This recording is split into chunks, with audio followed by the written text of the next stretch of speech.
अस्सलामुअलैकुम जी, एक बार फिर से आपको खुशामदीद कहते हैं स्पोर्ट्स 365 में। और इफ्स और बट्स जो थे उसमें से एक इफ आज माइनस हो गया है क्योंकि न्यूजीलैंड अपना मैच जीत गया है और श्रीलंका को एक बदतरीन शिकस्त से दोचार किया है। जो हम सोच रहे थे कि श्रीलंका अपने घर में खेलते हुए अच्छा परफॉर्म करेगी और आगे थ्रू कर जाएगी, लेकिन ऐसा कुछ भी नहीं हुआ। और न्यूजीलैंड ने आज ये दिखा दिया है कि अगर उस मैच में बारिश ना होती तो वो पाकिस्तान के साथ भी यही हाल करता। जिस तरह की क्रिकेट हम खेल रहे हैं इस वर्ल्ड कप के अंदर और जिस तरह की सिलेक्शन हमारी चल रही है इस वर्ल्ड कप के अंदर, जिस तरह के फैसले लिए जा रहे हैं इस वर्ल्ड कप के अंदर, जो हमारा कोच कर रहा है, जो हमारा कप्तान कर रहा है, वो सब दुनिया देख रही है, सब दुनिया उस पर हंस रही है कि कौन से क्वालिफाइड कोचिंग स्टाफ हमने रखा हुआ है और कौन से हमने जो है वो कप्तान को क्या प्लान दिया हुआ है जिस पर जो है वो प्लान काम कर रहे हैं। और कुछ भी जो है वो हासिल नहीं हो रहा। 168 रन बनाया न्यूजीलैंड ने 7 विकेटों के नुकसान पर 20 ओवर्स में और 107 रन तक महदूद किया श्रीलंकन टीम को और मैच अपने नाम किया और पाकिस्तान के सेमीफाइनल में पहुंचने की एक और उम्मीद को दबा दिया। अब सिचुएशन जो है वो आपके सामने है। अब हम अल्लाह के सहारे हैं। अब तो बारिश भी हमें नहीं बचा सकती। अब अल्लाह ही जाने क्या होना है। शुएब मोहम्मद साहब हमारे साथ मौजूद हैं, साबिक टेस्ट क्रिकेटर, इनको वेलकम करेंगे। और पालाकले से श्रीलंका से हमारे साथ मौजूद है जुल्करनैन शेख साहब। जुल्करनैन साहब आपको भी खुशामदीद कहेंगे। शुएब मोहम्मद साहब, सारी चीज़ें जो हम सोच रहे थे, सब इफ्स एंड बट्स जो भी हमने कैलकुलेशन करके रखी हुई थी, न्यूजीलैंड ने आज उस पर पानी फेर दिया है और बिल आखिर हम आज फिर इस वर्ल्ड कप में इस नहज पे पहुंच चुके हैं कि हम एक स्टेप दूर हैं इस टूर्नामेंट से आउट होने के और श्रीलंका से वापस टिकट करा के पाकिस्तान आने। क्या समझते हैं आप, क्या हो रहा है और क्या होने जा रहा है? बिल्कुल बड़ा मैच एक तरह से अच्छा ज़रूर हुआ, लेकिन जो आपने कहा कि इफ्स एंड बट्स अब तकरीबन ख़त्म हो गए हैं, वो once in a blue moon होती है इस तरह की चीज़ें कि कभी आपके फेवर में दूसरी टीमें वो रिज़ल्ट लेके ला सके। तो आज जिस तरह श्रीलंका खेला है वो एक तरह से तकरीबन उनका डिसीजन ऑफ फील्डिंग फर्स्ट वो बुरा नहीं था। उन्होंने न्यूजीलैंड की टीम को 6 विकेटें गिर चुकी थी 84 रन्स के ऊपर सिर्फ, और उस वक्त तकरीबन 12-13 ओवर हो गए हुए थे। तो बात यह है कि और at the same time Sri Lanka का भी इसी तरह की इक्वेशन थी जो कि 59 for 5 थे 12 ओवर के अंदर। लेकिन एक मेजर फ़र्क जो था, उन्होंने 6 ओवर्स न्यूजीलैंड की टीम ने ऐसे खेले जिसके अंदर 10 से ज़्यादा रन के, वेयर एज श्रीलंका सिर्फ अपनी विकेटें तो गिराती रही, लेकिन सिर्फ पूरे 20 ओवर के अंदर 2 ओवर ऐसे आए जिसमें एक में शायद 11 और एक में 12 रन उन्होंने करे। तो वो डेफिसिट जो था वो बहुत मेजर था। और लेकिन जो आखिरी 78 रन जो पार्टनरशिप की सेटनर और मैकोनी ने तो वो बिल्कुल वाइटल रही। 49 बॉल्स के अंदर उन्होंने 78 रन किए जो आखिरी विकेट के ऊपर, आखिरी बॉल के ऊपर सेटनर आउट हुए। लेकिन यह कि उन्होंने अपनी टीम को ऐसा प्लेटफॉर्म दे दिया था कि वहाँ से श्रीलंका को फ्रॉम द वर्ड गो एक टफ टारगेट था। It wasn't easy batting second specially, और आते के साथ ही जो उनके इनफॉर्म बैट्समैन है निशंका आउट हो गए पहली बॉल के ऊपर। तो it started from the word go for New Zealand कि उनको पहली बॉल पे विकेट मिल गई, रन उनके बोर्ड पे आ चुके थे और फिर उनकी फील्डिंग और ये तमाम चीज़ें आपके सामने।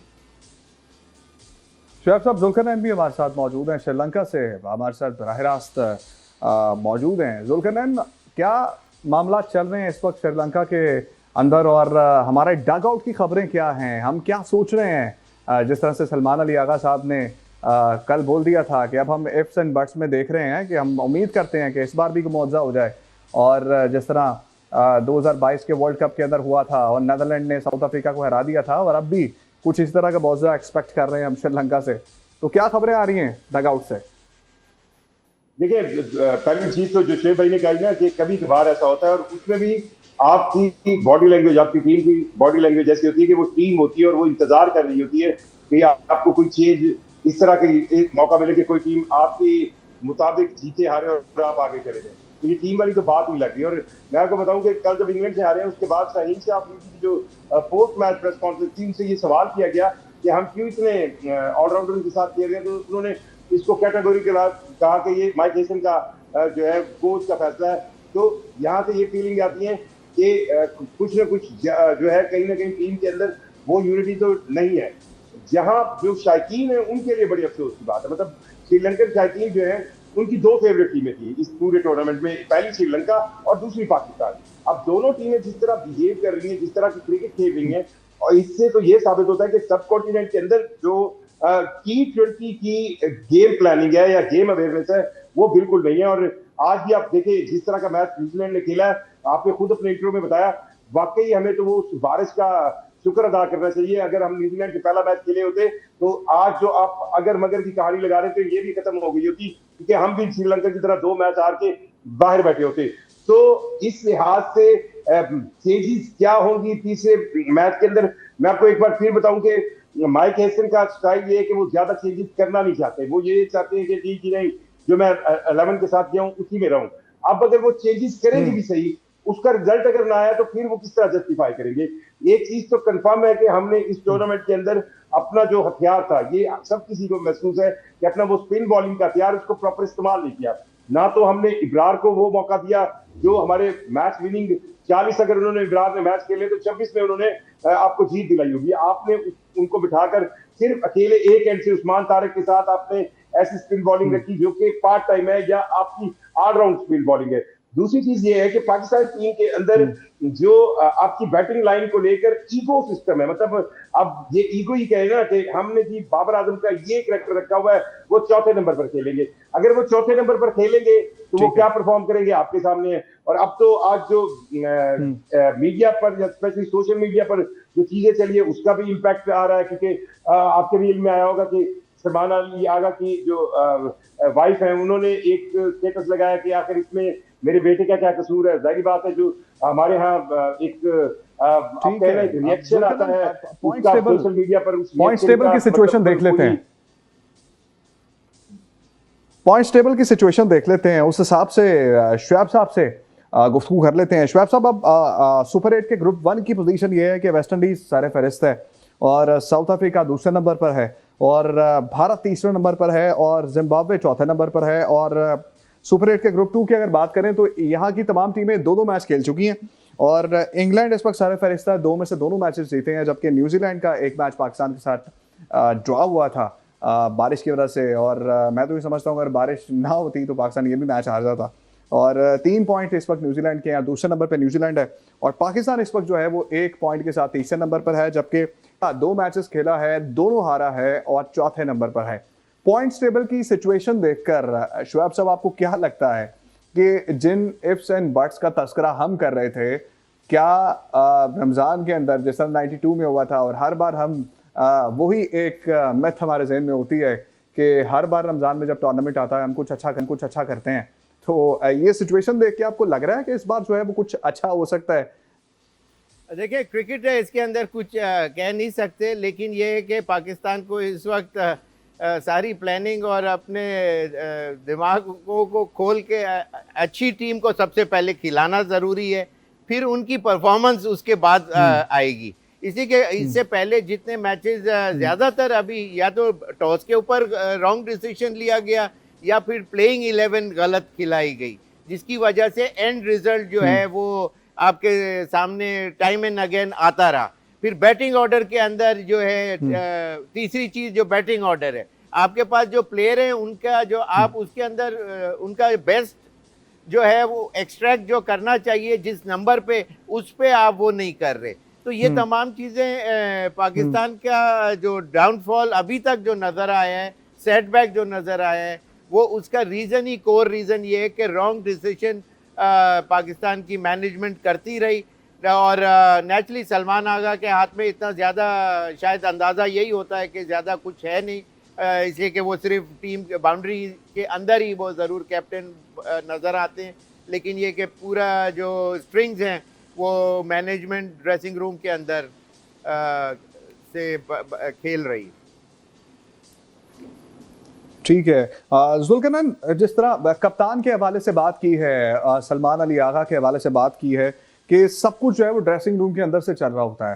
आप तो वहां पर मौजूद हैं, डगआउट की सारी खबरें आप तक पहुंच रही होती हैं, तो क्या ऐसा ही है कि माइक हेजन सारे फैसले खुद करते हैं, सिर्फ सलमान को यस सर करने के लिए रखा हुआ है? देखिए, माइक हेसन डोमिनेट तो कर रहे हैं, ये तो एक बिल्कुल समझी हुई बात नजर आती है कि उनके फैसले डोमिनेट करते हैं। कैप्टन और कोच का एक पेज पर होना बहुत जरूरी है, पर कैप्टन की अपनी सोच क्या है, उसके वो किस खिलाड़ी से क्या काम लेना चाहता है, ये बहुत मैटर करता है। हाँ, ये तो आप कह सकते हैं ना कि सलमान, अगर जैसे हम एक मिसाल देते हैं कि कल के मैच में जो सबसे बड़ी गलती काउंट की जाती है वो ये की जाती है जब इंग्लैंड की विकेट गिर गई थी और उनके पास 57 या 58 रन थे और 3 खिलाड़ी आउट थे और उस्मान तारिक आकर 8वें ओवर की पहली बॉल पर विकेट ले लेते हैं। तो अब ये डिसीजन तो कैप्टन का है ना कि वो 8वें ओवर की बाद उनसे अगला ओवर करवाएगा 10वां, या फिर वो गेम को डीप लेके जाएगा। गेम को डीप तो बैट्समैन लेके जाते हैं ना। तो हमने तो अगले 3 ओवर इधर उधर से करवाया और उन 3 ओवरों में उन्होंने जब 36 रन स्कोर कर लिए और स्कोर 99 पर चला गया तो मैच ही हाथ से निकल गया। तो ये फैसला तो कैप्टन का होगा। अब ये भी वक्त बताएगा, क्योंकि आप देखें, अब पहले होता था T20 क्रिकेट के अंदर 10 ओवर के बाद एक पानी का वक्फा होता था, अब होता है 7 ओवर के बाद। अब ये भी हो सकता है कि आप देखते हैं कि 7 ओवर के बाद जो है वो माइक हेसल जो है वो पाकिस्तान टीम बैटिंग कर रही हो या फील्डिंग कर रही हो, वो खुद जो है अक्सर ग्राउंड में जाते हैं। अब हो सकता है कि 7वें ओवर के बाद माइक हेसन यही कह के गए हो कि उस्मान तारिक को 1 ओवर करवाएं और बाकी जो है फिर उसको रोक लेना है। तो अगर कैप्टन को बिल्कुल ABCD की तरह माइक हेसन पर चलना है तो फिर वो कप्तान नहीं है। क्रिकेट की गेम वो है जिसके अंदर कैप्टन के फैसले मैटर करते हैं। मतलब अगर दूसरी खेलें हो, फुटबॉल है या हॉकी है, उसके अंदर कप्तान के फैसले इतने मैटर नहीं कर रहे होते जितने क्रिकेट के अंदर मैटर करते हैं, और स्पेशली जब आप फील्डिंग कर रहे हो। तो इस लिहाज से कैप्टन उस तरह के कैप्टन नजर नहीं है। और यही चीज थी, मतलब मैं आपको बताऊं कि जब हम इंडिया से मैच हारे थे, उसके बाद जब टीम प्रैक्टिस के लिए आई तो मुख्तलिफ प्लेयर से जब हम बात करते थे, वो अपनी प्रैक्टिस नेट प्रैक्टिस करके जा रहे होते थे, तो वो कहीं ना कहीं ऐसा कमेंट या तासुर देते थे जिससे उनको लगता था कि उनकी बात नहीं सुनी जा रही। और अगर आप ये देखें कि माइक हेसन के अगर ये सारे फैसले हैं, तो मैं आपको एक चीज बताऊं कि माइक हेसन भी अगर पाकिस्तान क्रिकेट बोर्ड में इस हार के बाद कुछ ऐसे इकदाम किए जो माइक हेसन को डाइजेस्ट ना हुए, तो आपको नजर आ जाएगा कि वो फिर ये कहेंगे कि मुझे फलां के कहने पर मैंने बाबर आजम को रखा था, फलां के कहने पर मैंने फलां को रखा था। सो जो आपकी पास माइक हेसन को लाने की वजह थी वो ये थी कि हम एक गैर मुल्की कोच लाएंगे, एक गोरा होगा, वो हमारी जो लोकल सिफारिशें है या ग्रुपिंग है उससे बालातर होगा। तो वो वैसा तो नजर नहीं आ रहा, और वो गोरा अगर ज्यादा डोमिनेट कर रहा है तो फिर आपका कप्तान का कैरेक्टर क्या है? और कप्तान अगर आपका मजबूत कप्तान नहीं है, और फिर आप कप्तान देखिए, फिर अगर कप्तान मजबूत कप्तान नहीं है, फिर in sense of T20 cricket तो सलमान अली आगा की जगह ही नहीं बनती फिर टीम में। अगर आप वो मजबूत कप्तान हो, कप्तान के माइंडसेट के साथ हो, फिर वो परफॉर्म भी न करे तो आप बर्दाश्त कर लेंगे। अब इस पूरे फिनोमेना में कई सवाल उठते जा रहे हैं। अब शाहिद अयूब को एक तसलसल के साथ आप मौका दे रहे हैं, उनकी एवरेज जो है वो मतलब जो इस लिहाज से कई चीजें ऐसी हैं जो वाकई सलमान अली आगा ने अगर कैप्टन का टैग लगाया है तो उनको जवाब देनी होगी। और इसके अलावा माइक हेसन का और सलमान अली आगा का अगर कॉम्बिनेशन है, एक पेज पर है, तो उन्हें कम से कम ऐसे फैसले करने होंगे जो नजर आए कि यार कुछ फैसले हैं, ये नहीं कि हार की वजह बने।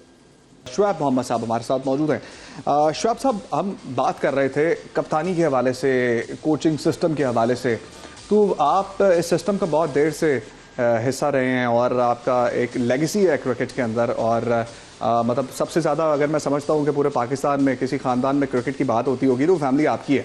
ये बताइएगा कि ज़रा समझने के लिए कि कप्तान वो अच्छा होता है जो अपने सारे फैसले खुद करे, जिसको सारी कमांड दी जाए, और जो है वो ऑल इन ऑल हो, हर फैसले का जो कोच की तरफ से जो चीज़ मिले सिर्फ उसको एग्जीक्यूट करे, कोच उसको डिक्टेट ना कर सके कि मैं जो कह रहा हूं वो करे? या वो कप्तान अच्छा होता है कि जो कोच कहे वो करे, जो मैनेजमेंट कहे वो करे, और अपने से कुछ भी उसमें इनपुट ना डाल सके?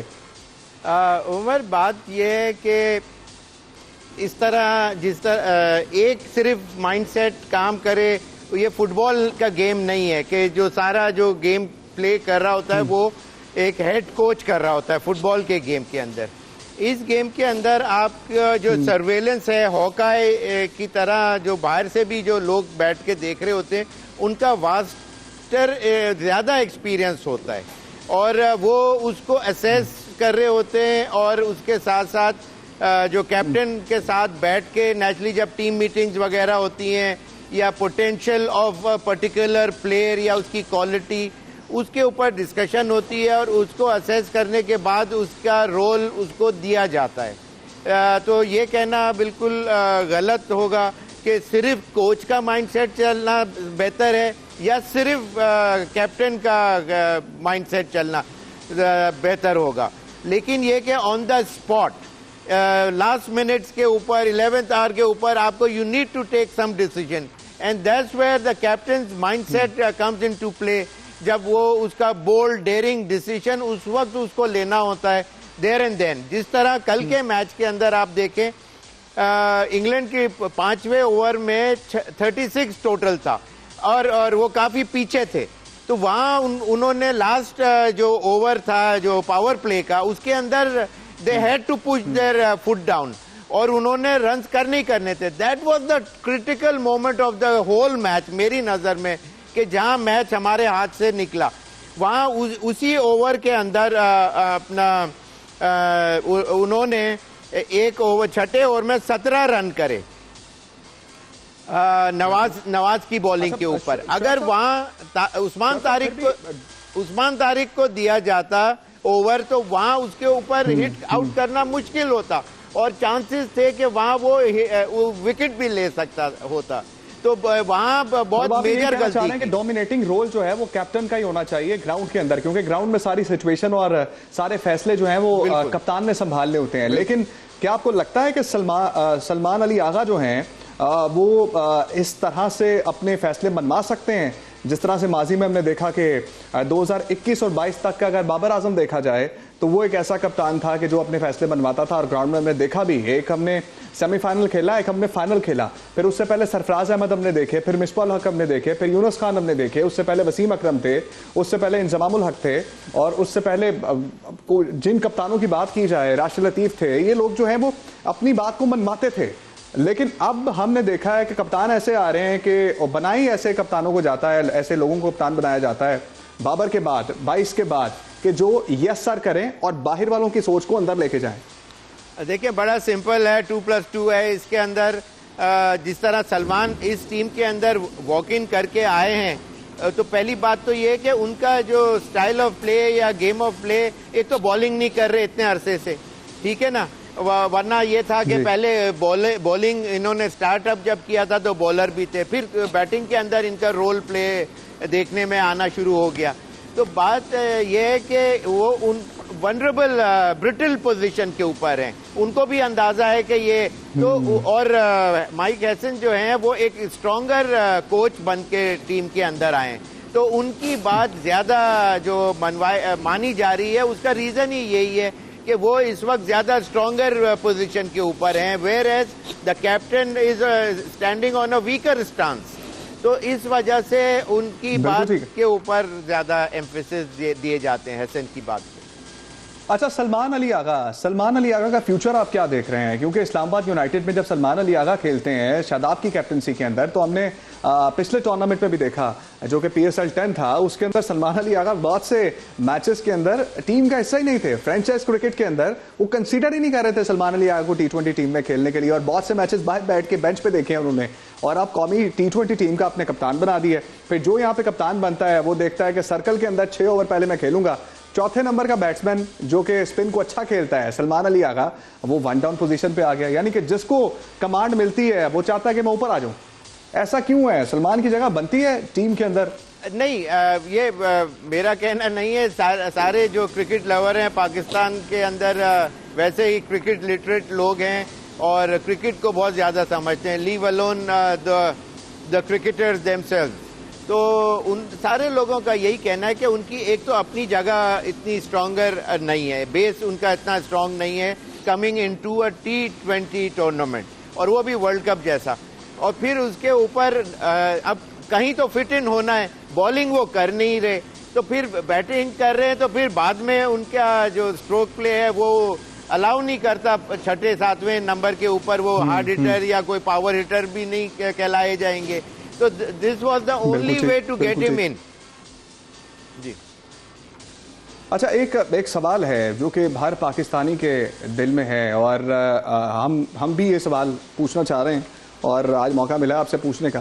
तो ये बताइएगा कि बाबर आजम, जो कि सब जानते हैं कि पेस के अगेंस्ट जो है वो अच्छा परफॉर्म करते हैं, और एक ऐसा बैट्समैन कि जिसका जो है वो 5000 के करीब जो है वो T20 में रन्स हैं, 130, 31 का 129 का स्ट्राइक रेट है, और इस टॉप ऑर्डर के अंदर नंबर 2 पर सबसे ज़्यादा जिसका स्ट्राइक रेट है वो अभी भी बाबर आजम है। तो ऐसे प्लेयर को जो कि यूटिलाइज करता है 6 ओवर्स का, उसको इस पूरे टूर्नामेंट के अंदर ओपन क्यों नहीं करवाया गया? जब साइम अयूब फ्लॉप हो रहा था, जब सलमान अली आगा खुद फ्लॉप हो रहे थे, तो इस माइंडसेट को क्यों नहीं बदला गया? क्यों प्लान चेंज नहीं किया गया? बाबर को ओपन नहीं भेजा गया?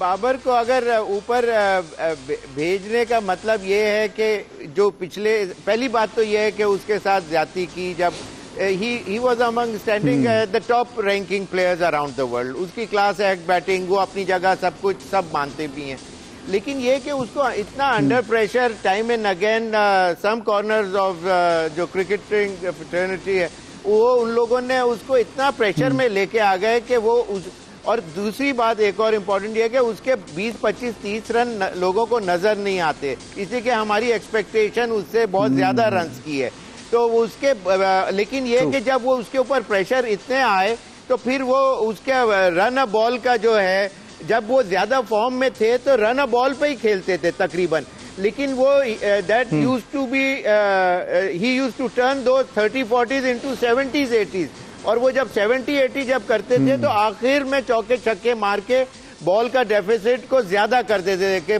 लेट्स सपोज 50-60 बॉलों में 80-90 रन कर दिए। बिल्कुल ठीक। अच्छा, अब ये भी बता दीजिए कि जब किसी प्लेयर के ऊपर ये सिचुएशन आए, जब उसके साथ टीम में ज्यादती हो रही है और पूरे सब लोगों को नजर आ रहा है कि एक प्लेयर जो है वो चौथे नंबर का प्लेयर ही नहीं है, और T20 क्रिकेट के अंदर जिसका फिनोमिनल रिकॉर्ड है पावर प्ले में खेलने का, जिस जैसा प्लेयर आपकी पूरी T20 क्रिकेट में नहीं है रिकॉर्ड्स के हिसाब से, 5000 बाबर से ज्यादा रन अभी तक किसी के नहीं है पूरी पाकिस्तान क्रिकेट के अंदर ओपनिंग स्लॉट पे खेलते हुए। ऐसे प्लेयर के साथ जब ज्यादती हो तो उस प्लेयर को क्या करना चाहिए इस सिस्टम के अंदर? आपने भी बहुत से ऐसे सीन्स देखे होंगे जब प्लेयर्स के साथ ज्यादतियां होती आई हैं, उनके नंबर चेंज करते रहे हैं, तो बाबर को इस सिचुएशन में क्या करना चाहिए था और क्या करना चाहिए? देखिए उमर, बात सिंपल है कि जब आपको आपकी पोजीशन इतनी स्टेबल नजर ना आ रही हो, आपका एक इंसान जब बचपन से शुरू करता है तो एक प्रेफरेंस होती है कि ये मेरा कंफर्ट जोन का नंबर है, मैं चाहे अगर ओपन होऊंगा तो मैं अगर छठे 7वें पे जाऊंगा या 5 नंबर पे जाऊंगा तो मेरा माइंडसेट उस तरह स्विच ऑन नहीं हो सकता स्ट्रेट अवे। ऑल्दो कि ये T20 क्रिकेट है, लेकिन ये कि बाबर आजम जो हैं उनके साथ फ्रॉम द वर्ड गो ज्यादती इसलिए हुई कि उनको ओपन से नीचे लाते चले गए, वहीं ऊपर जाने देते तो फिर आपको इतना, इसी के अपने ब्लू आइट बॉयज या अपने प्रेफरेंस के प्लेयर्स या बाबर का नेचुरली स्टैचर इतना बड़ा स्ट्रॉन्गर हो गया था एक टाइम पे कि उसको शेक करने के लिए किसी और को लाए और इसको 1 डाउन लाए पहले। अब 4 नंबर पे हसन साहब कह रहे हैं कि जी 4 नंबर पे इसका जो रोल है वो 4 नंबर का तो उस दिन आएगा रोल के जिस दिन ऊपर से ज्यादा प्लेयर आउट हो जाएंगे, और फिर वो एक दिन आएगा इसे कि कोई ना कोई ओपनर या 1 डाउन वाला तो चलेगा, तो किसी दिन के लिए उनको रखा हुआ है, तो ये गलत उनकी थिंकिंग है। अच्छा शोएब साहब, आपके ख्याल में खराबी कहां पर आई थी जब 2022 के अंदर एक टीम जो है वो फाइनल खेल रही है और बड़ा क्लोज फाइनल, अगर शाहीन वहां पे इंजर्ड ना होते तो हम हो सकता है कि वो T20 वर्ल्ड कप भी जीत जाते। एक ऐसी टीम जो कंसेक्टिवली 2 टूर्नामेंट के सेमीफाइनल खेलती है, फिर फाइनल खेलती है, इतनी अच्छी जेलिन हुई होती है, ग्राउंड में जाती है तो लगता है कि ये टीम जो है वो आज सबको पिछाड़ देगी। 2022 के बाद कहां डाउनफॉल आया, कहां पर मामला खराब हुए जो आज इस नहज में हम पहुंच चुके हैं कि हमें जो है वो कॉम्बिनेशन डिसाइड करते हुए जो है वो मुश्किल का सामना करना पड़ा होता है, टीम डिसाइड करते हुए, कोचिंग स्टाफ डिसाइड करते हुए? बड़ा सिंपल इसका रीज़न है उमर कि जब बोर्ड के अंदर certain changes every now and then, एक टाइम आपको याद होगा कि 2-2, 3-3 चेयरमैन और जो हायर ऑफिशियल्स हैं उनकी पोजीशन चेंज होनी शुरू हो गई। तो हर कोई अपना आप ये समझते हैं कि ज़का अशरफ जो है वो मेन रीजन है इस सारे सिस्टम की खराबी के, जिस तरह सोशल मीडिया सारा कहता है? नहीं, मैं नहीं समझता। सिर्फ अगर उनके ऊपर कोई ब्लेम गेम जाता है तो जाता जरूर होगा, लेकिन ये is not the only one. उसके बाद बेशक सेठी साहब आए, उनके भी फिर रमीज के टाइम के ऊपर कौन सी चीजें अच्छी हुई। तो सारों का जो डिबेकल का जो रीजन है वो टॉप टियर जो है वो उनका भी बहुत ज्यादा हाथ है। इससे कि हर किसी ने आके कैप्टन भी चेंज किया, हर किसी ने आके कोचेस भी चेंज किए। तो जब इस तरह के माइंडसेट टीम के जिसका जो दिल किया उसने अपनी मर्जी का कैप्टन बनाया, तो इसलिए कभी स्टेबिलिटी भी नहीं आई। और you got to pick and choose certain players. आपको क्रिटिकल आई से देखना होता है कि वो उस नंबर पे या उस फॉर्मेट का, टेस्ट हो, वनडे हो या T20 का, किसके अंदर क्या पोटेंशियल है। सिर्फ ये कि स्ट्रॉन्गर बेस अगर बना हुआ है कि जी आज मैं स्ट्रॉन्ग, मैं रन कर रहा हूँ, चाहे वो वनडे के अंदर है, तो मेरी से ज्यादा हो जाएगी। इसलिए कि जो चेयरमैन है वो आपको ज्यादा क्लोज कर लेता है कि जी ये हमारे को बचाएगा या ये विकेटें लेके दे रहा है, तो उसकी फिर से आ जाती है। और फिर इस तरह वो उसके प्रेफरेंस जो होती है वो सर्टेन बॉयज के लिए उस प्लेयर की जो होती है वो इंक्लाइंड होता है towards getting hold of certain players. तो वो क्रिटिकल जो you got to read in between the lines कि कौन सा प्लेयर किस फॉर्मेट के लिए ज्यादा अच्छा है। अच्छा शुएब साहब, एक चीज़ मेरे जहन में चल रही है कि जब से मैंने और संभाला ना, यानी कि क्रिकेट को समझना शुरू किया है या देखना शुरू किया है, तो हम हर वर्ल्ड कप के बाद यही चीज़ें देखते आए हैं कि टीम से जो है वो कुछ खिलाड़ी आउट हो जाते हैं। 2003 का वर्ल्ड कप हुआ, वसीम और वकार वगैरह ये सब जो है वो आउट हुए। 2007 का वर्ल्ड कप जब ख़त्म हुआ तो हमने कुछ प्लेयरों के ऊपर तलवार चढ़ाई और फिर उसके बाद जो है वो इंजमामुल हक वगैरह ये सब जो है वो आउट हुए। हमें पूरी टीम बदलना पड़ी। फिर 9 का वर्ल्ड कप हम जीते, उसके बाद 10 के वर्ल्ड कप के बाद यही हुआ, फिर 15 हम जीते भी, और उसके बाद फिर हमने सरफराज के ऊपर तलवार चढ़ाई, और उसके बाद जो है वो अब फिर 22 के वर्ल्ड कप में उसके बाद हमारा बयानिया ये था कि हम फाइनल में तो पहुंच रहे हैं लेकिन हम फाइनल नहीं जीत पा रहे हैं। और उसके बाद ऐसी क्रिकेट का बेड़ा गर्क हुआ कि अब हम ना तो अगले राउंड में पहुंच सकते हैं, ना सेमीफाइनल, फाइनल तो दूर की बात, पहले राउंड से आउट हो जाते हैं। ऐसा क्यों होता है हर टूर्नामेंट के बाद कि हमें टीम मैनेजमेंट ही बदलना पड़ती है, प्लेयर बदलना पड़ते हैं, कप्तान बदलना पड़ते हैं?